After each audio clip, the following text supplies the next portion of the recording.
আজকের গল্পের নাম পেঁপে বাবুর বড় স্বপ্ন। একদিন সবজির বাজারে এক বোকা পেঁপে বসে বসে স্বপ্ন দেখছে।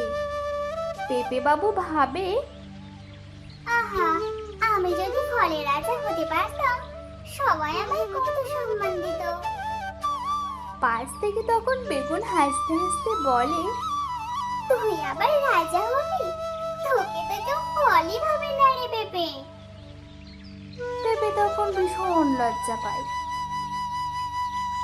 কিন্তু পেঁপে হাল ছাড়ার পাত্র নয়।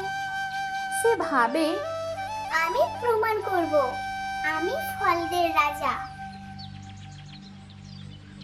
এরপর কেটে গেল বেশ কিছুদিন।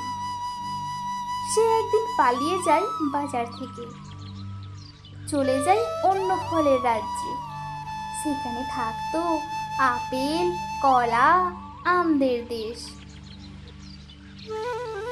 সেখানে ঢুকতেই আপেল রাজার দারোয়ান বলে, তুমি তো সবজি, এখানে আসা যাবে না।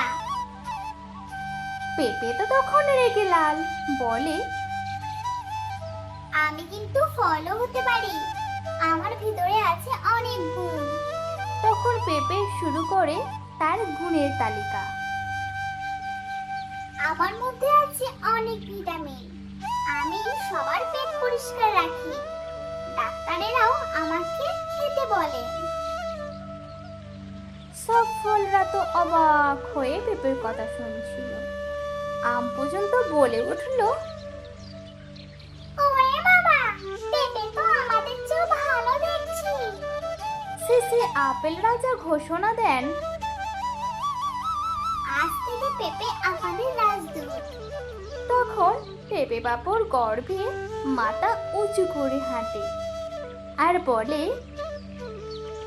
দেখিস, স্বপ্ন দেখলে সব কিছুই সম্ভব।